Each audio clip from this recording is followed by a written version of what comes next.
No one will ever love you like I do. If you really cared, you wouldn't question me. These weren't just phrases in my relationships. They were weapons. Precision guided missiles aimed at my self-worth. I still remember sitting in my bathroom floor one night at 2 a.m., scrolling through my phone to find the evidence that I wasn't crazy, that what I remember actually happened.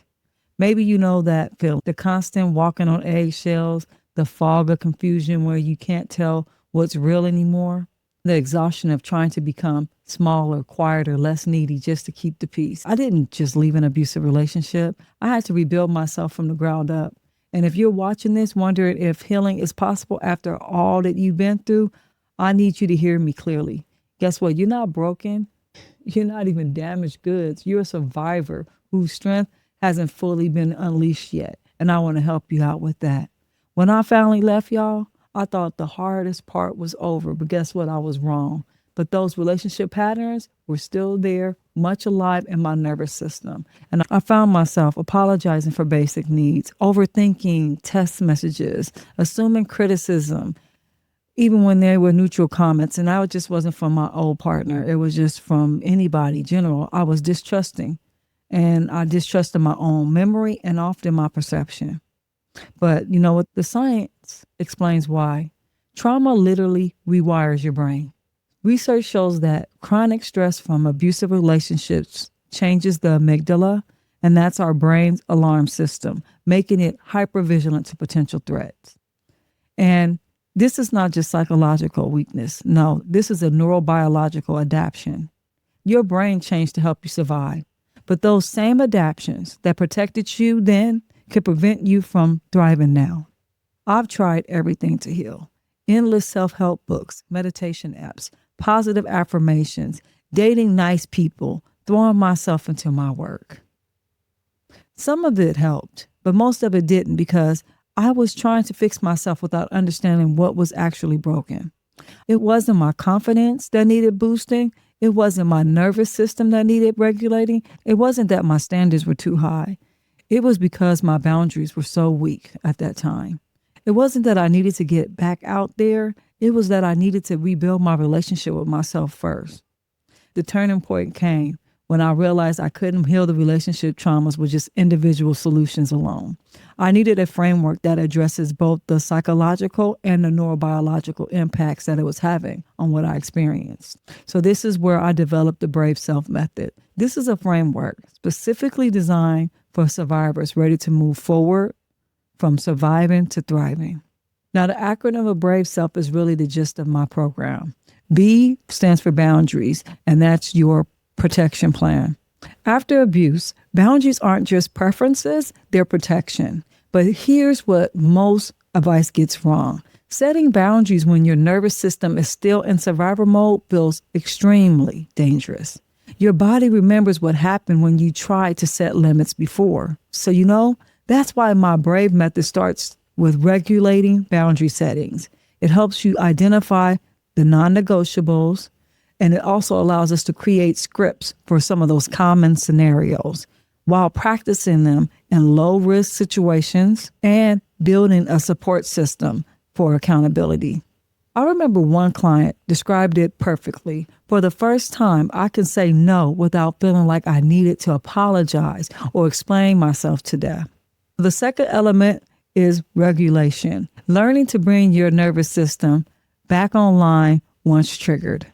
After abuse, your body's alarm system is on high alert. A certain tone of voice, a specific phrase, or even a facial expression can send you into fight, flight, or freeze before your conscious mind even registers why. I teach specific regulation techniques based on polyvagal theory. Breathing patterns that activate your parasympathetic nervous system, grounding exercise that brings you back into the present moment, somatic practices that release stored tension, and recognition of your personal triggers and response patterns.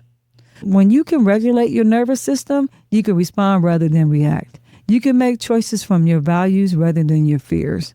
The third element of B.R.A.V.E. is authenticity, reconnecting with who you are beneath the adaptations you made to survive. Abuse forces you to become someone smaller, quieter, more compliant. Over time, you lose touch with who you are, your authentic self. My B.R.A.V.E method helps you identify values that have been suppressed during this relationship, reconnecting with interests and passions that you have abandoned. The fourth element is a voice. Practice expressing opinions without fear and recognizing the difference between your voice and your abuser's internalized criticism. I had one client tell me, I spent so long trying to be what he wanted, I forgot who I was. Now I'm rediscovering parts of myself I thought were gone forever. Learning to trust your perception again after having it systematically undermined. Being told what you saw, heard, or experienced didn't happen. This is one of the most dangerous forms of abuse. You know why? Because it attacks your relationship with reality itself. My B.R.A.V.E method teaches you to recognize gaslighting techniques, document your experiences without self-doubt, find external validation when needed, and rebuild trust in your own perception. Now, this isn't about dwelling in the past. It's about reclaiming your relationship with truth so you can move forward with clarity. The fifth element is empowerment, bringing your healing from an intellectual understanding into a lived experience. Many survivors understand their traumas intellectually, but still find disconnection from their bodies, their emotions, and their intuition. The B.R.A.V.E method helps you reconnect with physical sensations such as sources of wisdom, trust your intuition again, make decisions from embodied knowledge rather than fear, experience joy and pleasure without guilt or shame. This is where true freedom begins and healing moves from something you think about into something you live. The transformations I've witnessed in clients using this framework is nothing short of remarkable. One woman who couldn't make eye contact when we first started was leading workshops within 6 months. Another who apologized for everything, including the weather, now runs a business helping other survivors find their voice. One client who had nightmares for years after leaving her abuser now sleeps through the night and has built a healthy, loving relationship with a supportive partner. This isn't just about recovering what's lost.